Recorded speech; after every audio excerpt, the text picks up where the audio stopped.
नाथाय नमः। ओम श्री साई नाथाय नमः। ओम श्री साई नाथाय नमः। मैं सत्यवीर वर्मा सभी साईं प्रेमियों को और साईं बाबा को साष्टांग प्रणाम करता हूँ। मेरा प्रणाम आप स्वीकार करें। साईं प्रेमियों, हम श्री साईं सरोवर का प्रथम भाग प्रथम चरण का 27वीं जिज्ञासा पढ़ रहे हैं। उसमें आज हम जो पढ़ने वाले हैं वो है जौहर अली का नाटक, मिथ्या गुरु जौहर अली। उससे पहले हम बाबा के मंत्रों का जाप करते हैं। ओम श्री दत्तात्रेयाय विद्महे श्री अत्रिपुत्राय धीमहि तन्नो श्री दत्तः प्रचोदयात्। ओम श्री शिरडीवासाय विद्महे श्री सच्चिदानंदाय धीमहि तन्नो श्री साई प्रचोदयात्। ओम श्री मांदीवासाय विद्महे श्री सच्चिदानंदाय धीमहि तन्नो श्री बाबा कुलडानाथ महाराज प्रचोदयात्। ओम सूक्ष्म शरीराय विद्महे श्री कुलदेवताय धीमहि तन्नो श्री पितृ बाबा महाराज प्रचोदयात्। ओम नमः शिवाय। शिव जी सदा सहाय। ओम नमः शिवाय। गुरु जी सदा सहाय।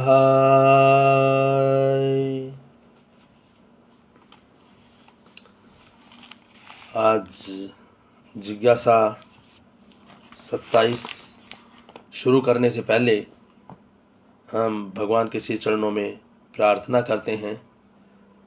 ओम श्री साई नाथाय नमः। श्री साई सरोवर ग्रंथ के प्रथम चरण की 27वीं जिज्ञासा का शुभ आरंभ करने से पहले गिरजानंदन गणपति जी को मैं नमस्कार करता हूँ। विद्या की देवी माँ सरस्वती जी एवं शक्ति स्वरूपा माँ जगदम्बा को मैं नमस्कार करता हूँ। भगवान दत्तात्रेय के प्रत्येक स्वरूप को मैं नमस्कार करता हूँ। मेरे गुरु महाराज श्री बापू महाराज टाट को मैं नमस्कार करता हूँ। सच्चिदानंद सत्स्वरूप परम ब्रह्म परमात्मा श्री साईनाथ महाराज को कोटि कोटि वंदना करते हुए उनके श्री चरणों में मैं अपना मस्तक झुकाकर साष्टांग प्रणाम करता हूँ। बाबा से प्रार्थना है, बाबा से विनम्र प्रार्थना है, उनके श्री चरणों में मेरी प्रार्थना है कि वो ये श्री साई सरोवर जन जन तक पहुँचे, बाबा की लीलाएं जन जन तक पहुँचें। जो बाबा के विषय में अनर्गल बातें करते हैं, बाबा उनको सद्बुद्धि दे। बाबा के श्री चरणों में यही प्रार्थना है। जौहर अली का नाटक। हे साईनाथ, कमल पर भंवरे जैसे गुंजन करें वैसे मेरे हृदय में आपका ही नाम गूंजता रहता है। आपका निराकार एवं साकार स्वरूप जो भी मुझे, तो आपके नाम की ही प्राप्ति है। जो भी हैं आपका, आप निराकार हैं या साकार हैं, पर जो आपका नाम स्मरण मेरे हृदय में चलता रहता है, हे परमेश्वर, वो मेरे को आपके साक्षात दर्शन करवाता है, आपके साकार रूप के दर्शन करवाता है, आपकी कृपा प्राप्त होती रहती है। जो श्रद्धावान मनुष्य गुरु चरण की रज मस्तक को धारण करते हैं, उनके लिए 3 लोक में कुछ भी असंभव नहीं है। शास्त्रों में कहा गया है कि जो मनुष्य गुरु निंदा करता है वो मनुष्य हजारों वर्ष तक नरक भोगता है। हे बाबा, जो बहुत से लोग करते हैं, आपकी बुराइयां करते हैं, आप उनको क्षमा करना। जो श्रद्धावान मनुष्य गुरु जी के श्री चरणों की धूल को अपने माथे पर जो लगाता है, उसको 3 लोकों में कोई भी कार्य असंभव नहीं है। शास्त्रों में भी बताया गया है कि जो गुरु की निंदा करता है उसको बहुत बहुत कष्ट झेलना पड़ता है, और उस नरक को भोगने के बाद पक्षी योनि में 10,000 तक जन्म लेना पड़ता है। 10,000 वर्ष तक जन्म लेना पड़ता है। इसलिए भलाई इसी में है। अपने कर्मों को काटिए और गुरु चरणों की सेवा कीजिए। कोई बोल दे कि बाबा मुसलमान हैं।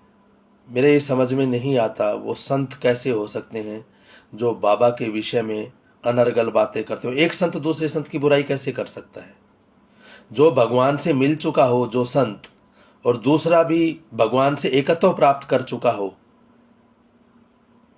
मेरे को कमेंट्स में ज़रूर बताना, क्या भगवान जन्म लेते हैं तो भगवान सिर्फ हिंदुओं के घर में जन्म लेते हैं? ये कोई ठेका लिख दिया कि जो भी भगवान जन्म लेगा वो हिंदू के घर में जन्म लेगा, जो अवतार लेगा? ये ठेका है? किसी और जगह भगवान प्रकट हो ही नहीं सकता। और फिर वो संत कैसे हैं जो मैंने बार बार बताया है, जहाँ पे ये हिंदू मुस्लिम सिख ईसाई, ये जो कम्युनिटी का जहाँ चार दीवारी खत्म होती है ना, वहाँ पे उस परमात्मा का द्वार शुरू होता है। वहाँ कोई हिंदू मुसलमान नहीं बन के जाता, वो वहाँ वही जाता है जो प्रभु में श्रद्धा रखता है। पता नहीं लोग क्यों अनर्गल बातें करते हैं, बड़ा दुखित होता हूं मैं।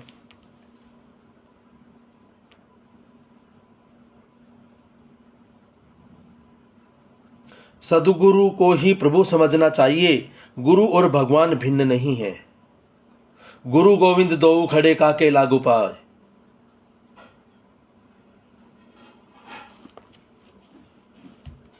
गुरु है, मैंने पहले भी बताया था, एक गुरु अपने शिष्य से मिलवाने के लिए भगवान को ले आए और शिष्य से कहा कि गुरु की चरण वंदना करो, भगवान की चरण वंदना करो। तो शिष्य भगवान की चरण वंदना करने गए। भगवान ने कहा नहीं, अपने गुरु की चरण वंदना करो, क्योंकि ये मेरे को लेके आए हैं। वो गुरु की चरण वंदना करने गया। गुरु ने कहा नहीं बेटा, भगवान की चरण वंदना करो, ये हमारे अतिथि हैं। वो शिष्य फिर भगवान की चरण वंदना करने गए। भगवान ने कहा नहीं, गुरु की चरण वंदना करो, क्योंकि यही पूजनीय है। मेरे यहाँ पे तो जो आप कर्म करोगे सिर्फ उसका भुगतान करना ही करना पड़ेगा। मेरे यहाँ पे दयालुता नहीं है, मेरे यहाँ पे सिर्फ न्याय है। मगर ये जो गुरु है ना, अगर आप लाखों बुराइयां भी कर दोगे ना, तो ये इतना दयालु है कि ये आपको अपना लेगा। तो इसलिए पहले गुरु को पूजनीय बताया है। गुरु पूजनीय है, गुरु की महिमा बड़ी अपरंपार है। गुरु की महिमा तो माँ सरस्वती भी बखान नहीं कर सकती। भगवान राम ने भी अपने गुरु श्री वशिष्ठ जी के विषय में कोई क्या शब्द बोलें कि उनके श्री चरणों में ही बैठे रहते थे, क्या बोलने उनके लिए। तो सदगुरु को ही प्रभु समझना चाहिए, गुरु और भगवान भिन्न नहीं है। जिस मनुष्य को साईं बाबा जैसा सदगुरु मिल जाए तो फिर प्रभु को पाने की इच्छा नहीं रहती। साईं बाबा की ऐसी अगाध महिमा थी। साईं बाबा की सगुण मूर्ति ही मोक्ष रूप है। जो साईं बाबा से प्रीति कर लेता है उनको मोक्ष की इच्छा नहीं रहती, क्योंकि जिनको साईं से प्रीत है उनके लिए साईं दर्शन ही मोक्ष है। साईं बाबा की कैवल्य ज्ञान है। साईं बाबा ही साक्षात देव हैं, जो मनुष्य के माया के आवरण का उखाड़ देते हैं। इसलिए गुरु महिमा में कहा गया है कि सदगुरु को देखते ही नतमस्तक होकर वंदन करना चाहिए, गुरु की चरण रज मस्तक पर चढ़ानी चाहिए। जो इस तरह नहीं करते हैं उनकी समस्त पूजा निष्फल हो जाती है। गुरु महिमा अगाध है। साईं बाबा सभी के स्वामी हैं। पृथ्वी पर गुरु महिमा बढ़ाने के लिए ही मनुष्य शरीर धारण कर आए हैं और अनेक लीलाएं की हैं। गुरु और शिष्य के धर्म को जागृत करने के लिए साईं बाबा ने अनेक लीलाएं की हैं, जिसका वर्णन करने के लिए कोई कवि समर्थ ही नहीं। साईं बाबा की पवित्र कथा का वर्णन सुनने वालों को तमाम प्रकार के सुख सुलभ बन जाते हैं। ईश्वर संवत 1877 में मोहिद्दीन तंबोली के तानों से बाबा ने वस्त्र उतारकर धूनी में फेंक दिए थे। इसलिए बाद 5 वर्ष ईस्वी 1882 में जौहर अली नाम के एक फकीर शिरडी में आया। पहले मोहिद्दीन तंबोली से जब बाबा का किसी बात पे मतभेद हो गया था, आज की तरह उस वक्त भी लोग बोलते थे कि ये मुस्लिम है, ये मुस्लिम है, ये मुस्लिम है, तो उन्होंने उस वक्त भी अपने कपड़े उतार के फेंक दिए थे कि ये देख लो, कि आ जाओ देखो कि मैं हिंदू हूं या मुसलमान। फिर उसके 5 वर्ष के बाद 1882 में एक झूठा गुरु, ऐसा इसमें लिखा है, क्योंकि जिसे साईं बाबा गुरु समझ के सेवा करते हों, जिनके चरण दबाते हों, वो आत्मा भी कोई छोटी आत्मा तो नहीं रही होगी। इसलिए मैं तो उनको भी करबद्ध प्रणाम करता हूँ। मगर इसमें लिखा है जौहर अली का नाटक था, साईं सचरित्र में भी मिला है मिथ्या गुरु जौहर अली, पर जिसके साईं बाबा चरण दबाते हों वो आत्मा कोई छोटी आत्मा नहीं रही होगी, वो बहुत ऊपर की आत्मा रही होगी। ये अलग बात है कि वो इस जन्म में कुछ तुच्छ कर्म किए होंगे जो आज उनके नाम के आगे मिथ्या गुरु लगा।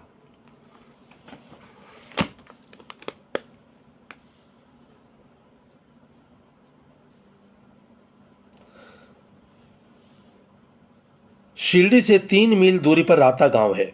राता गांव में वीरभद्र देव का मंदिर है। मंदिर के पास में खुली जगह है, वहीं पर आकर जौहर अली ने डेरा डाला था।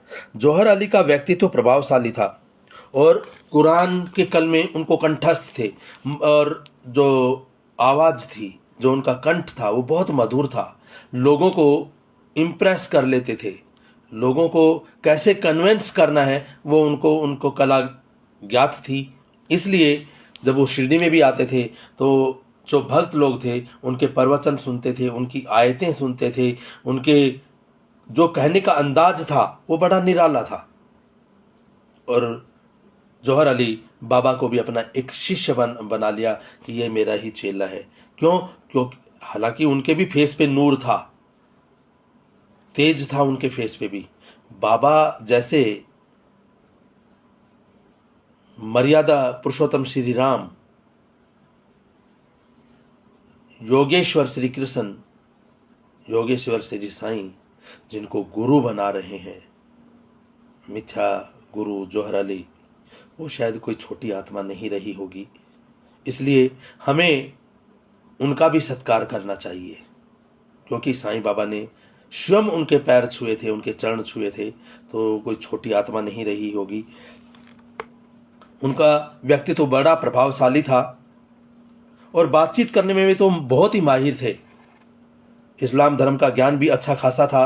कुरान पूर्णतः कंठस्थ थी, इसलिए जौहर अली को लोग हाफिज भी कहते थे। जौहर अली ने राता में डेरा डालकर अच्छा खासा सेवक वर्ग बना लिया और अच्छा खासा पैसा भी जमा कर लिया। इन्हीं पैसे से वीरभद्र मंदिर के पास खुली जगह पर मस्जिद बनाने का आयोजन किया गया कि अब यहाँ पे एक मस्जिद बना दी जाती है, परंतु लोगों ने वहाँ पे मंदिर के साथ में मजार बनाने के लिए विद्रोह कर दिया। इन्हीं पैसे से वीरभद्र मंदिर की खुली जगह पर मस्जिद बनाने का आयोजन किया गया है। जानकर राता के लोगों को लगा कि फकीर सबका धर्म भ्रष्ट करेगा। इस डर से गांव वालों ने जौहर अली को राता से निकाल दिया। जौहर अली शिरडी में आ गए और बाबा के साथ रहने लगा।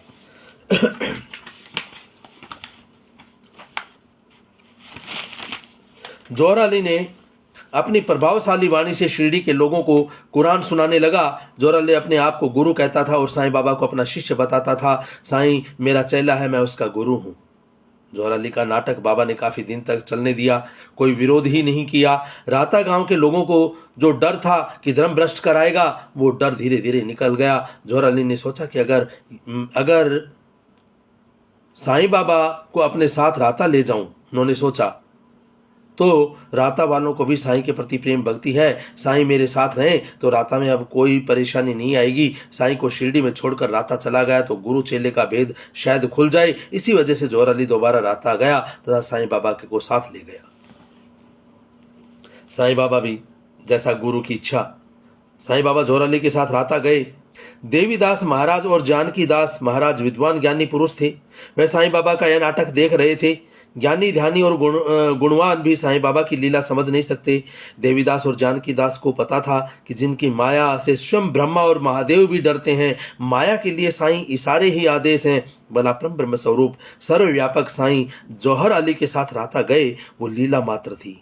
साईं को कौन समझ पाया है? साईं तो जन्म रहित और ज्ञान स्वरूप हैं। साईं तो इंद्रियों से परे हैं, समदर्शी और माया रहित हैं। ऐसे साईं ने मनुष्य शरीर धारण किया है। वह केवल संसारियों की तरह चरित्र कर रहे थे।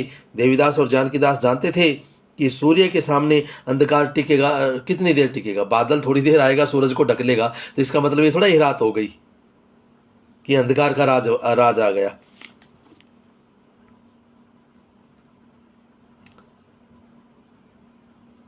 वह केवल संसारियों की तरह चरित्र कर रहे हैं। देवीदास और जानकीदास जानते थे कि सूर्य के सामने अंधकार टिकेगा नहीं, इसलिए साईं बाबा का खेल निर्लेप भाव से देख रहे थे। जौहर अली का बनावटीपन ज्यादा समय तक नहीं चलेगा। राता जाने के बाद गुरु के रूप में जौहर अली जाना जाने लगा। साईं बाबा मेरा शिष्य है, गुरु ऐसा जताने के लिए साईं बाबा से कुएं से पानी भरवाना, जौहर अली बाबा से पैर भी दबवाते थे, पैरों की सेवा करवाना। बाबा कहते थे अगर कोई अपने आप को गुरु कहे तो कहने दो, क्योंकि उनका उद्देश्य हेतु कोई तो माध्यम होना ही चाहिए ना। शिरडी के लोगों को बाबा के बिना अच्छा नहीं लगता था। श्री कृष्ण के विरह में गोपियों की जो हालत होती थी, वैसी शिरडी वासियों की हालत होने लगी। 3 महीने हो गए। शिरडी के लोगों को 3 महीने 3 युग जैसे बीते। एक दिन साईं बाबा को लेने मालसापति, काशीराम दर्जी, अपा जोगले, बाई जबाई आदि भजन गाते हुए राता पहुंच गए। राता में साईं बाबा से मिलकर सभी प्रसन्न हो गए। सभी ने साईं चरणों के दर्शन किए। बाबा भी बड़े स्नेहपूर्वक सभी से मिले। जौहर अली कहीं बाहर गया हुआ था। साईं बाबा तब अकेले ही थे। शिरडी से आए भक्त बाबा को वापस चलने को कहते हुए रोने लगे। बाबा ने कहा आप लोग यहां से चले जाओ। जौहर अली आ गया और आप लोगों को देख लिया तो तुम सब पर वो गुस्सा होगा। यह सुनकर सभी भक्त एक साथ बोले कि बाबा हम आपके बिना कैसे रहें? आपके बिना हम अनाथ हैं। आप हमारे साथ शिरडी चलें, हम आपको लेने आए हैं। यह वार्तालाप चली रहा था, इतने में जौहर अली आ गया और गुस्से से सबको बोलने लगा, साईं बाबा को लेने आए हो, अगर ले जाना है तो मुझे भी साथ लेके चलो। शिरडी साईं भक्तों ने कहा साईं बाबा के साथ आप भी शिरडी वापस चलो। शिरडी गांव में आप रहिए, इससे किसी को कोई आपत्ति नहीं। कुछ शिरडीवासी को ऐसा था कि हमारी भक्ति में कोई कमी आ गई है, जो बाबा राता चले गए हैं। अब साईं बाबा वापस शिरडी आएंगे कि नहीं? साईं बाबा ने शिरडी में प्रवेश किया। शिरडीवासी सभी आनंदित हो उठे। सभी के घर को सजाया गया, रंगोली बनाई गई। सौभाग्यवती स्त्रियां मधुर गीत गाने लगी। कुमारिकाएं कलश लेकर साईं बाबा के स्वागत में खड़ी हो गई। कलश यात्रा निकाली गई। साईं बाबा कृपा के सागर हैं। अगर एक बार भी साईं बाबा का स्मरण किया जाए तब भी साईं बाबा की कृपा अवश्य होती है। और बाबा ने एक बार किसी का हाथ पकड़ लिया तो फिर वो छोड़ते भी नहीं।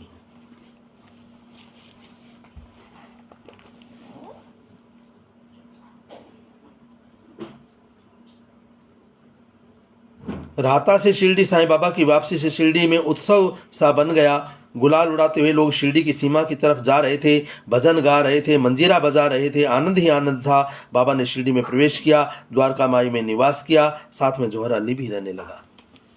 यह साईं बाबा की अद्भुत लीला देवीदास और जानकीदास देख रहे थे और वो दोनों ही मंद मंद मुस्कुराते थे। एक दिन जौहर अली मारुति मंदिर में देवीदास महाराज के पास गया और मैं साईं बाबा का गुरु हूँ, वो मेरा शिष्य है, इस तरह की बातें करने लगा, जिसके के बाद देवीदास और जौहर अली के बीच धर्म को लेकर विवाद हुआ। देवीदास के ज्ञान के आगे जौहर अली टिक न सका और आखिरकार जौहर अली शिरडी से बीजापुर भाग गया। कुछ वर्ष बीत जाने के बाद जौहर अली को ज्ञान हुआ कि जिस साईं बाबा को वो अपना शिष्य मानता था वो कोई और नहीं, रहनुरमान, वो परम पिता, वो परवरदिगार। जौहर अली शिरडी आकर साईं बाबा के चरणों में गिर पड़ा, माफी मांगने लगा। बाबा ने जौहर अली को दोनों हाथों से पकड़कर उठाया और जौहर अली को क्षमा कर दिया।